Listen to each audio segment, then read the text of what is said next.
Hi, boys and girls. This is Mrs. Hudson. Today I'm going to read you a story about a bear and a little girl, and they want to become friends. So let's read it and see what happens. Okay? The name of this book is Corduroy by Freeman.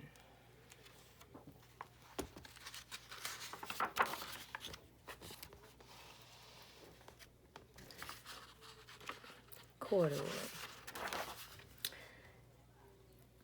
Story and pictures by Freeman.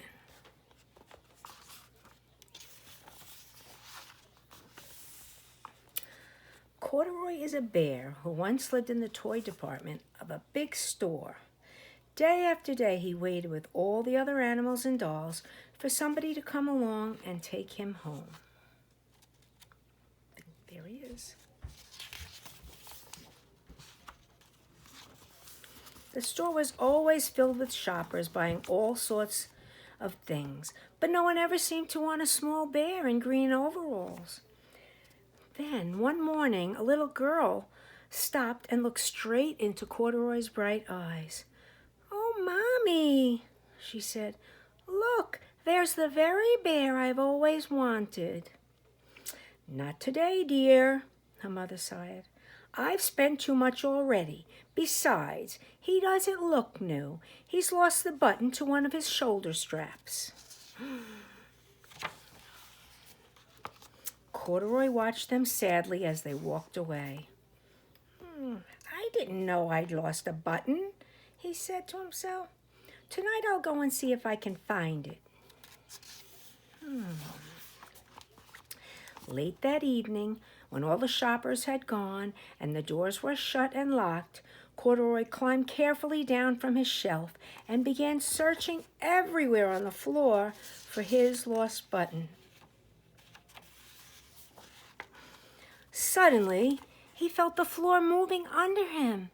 Quite by accident, he had stepped onto an escalator, and up he went. Could this be a mountain? He wondered. "I think I've always wanted to climb a mountain."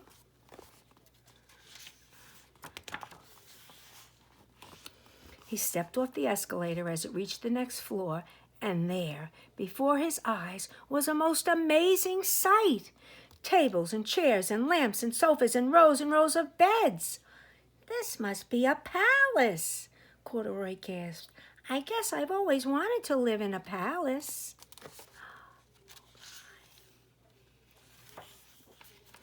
He wandered around admiring the furniture. "This must be a bed," he said. "I've always wanted to sleep in a bed." And up he crawled onto a large, thick mattress. All at once, he saw something small and round. "Why, here's my button," he cried, and he tried to pick it up, but like all the other buttons on the mattress, it was tied down tight. He yanked and pulled with both paws until, pop! Off came the button, and off the mattress Corduroy toppled. Bang! Into a tall floor lamp. Over it fell with a crash. Poor Corduroy. Corduroy didn't know it, but there was someone else awake in the store. The night watchman was going his rounds on the floor above. When he heard the crash, he came dashing down the escalator. "Now, who in the world did that?" he exclaimed. "Somebody must be hiding around here." Look, he has the flashlight. He flashed his light under and over sofas and beds until he came to the biggest bed of all, and there he saw 2 fuzzy brown ears sticking up from under the cover. Right there.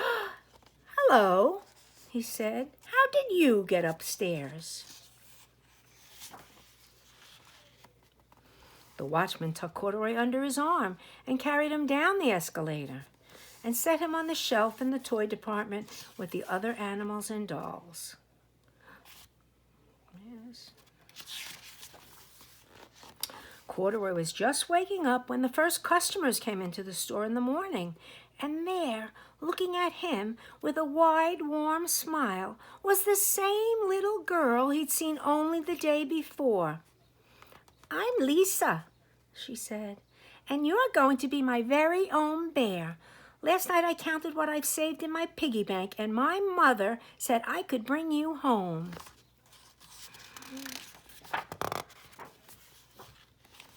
"Shall I put him in a box for you?" the saleslady asked. "Oh, no, thank you," Lisa answered, and she carried Corduroy home in her arms. And she ran all the way up 4 flights of stairs into her family's apartment and straight to her own room. Corduroy blinked. There was a chair and a chest of drawers, and alongside a girl-sized bed stood a little bed, just the right size for him. The room was small, nothing like the enormous palace in the department store. "This must be home," he said. "I know I've always wanted a home." Lisa sat down with Corduroy on her lap and began to sew a button on his overalls. "I like you the way you are," she said, "but you'll be more comfortable with your shoulder strap fastened."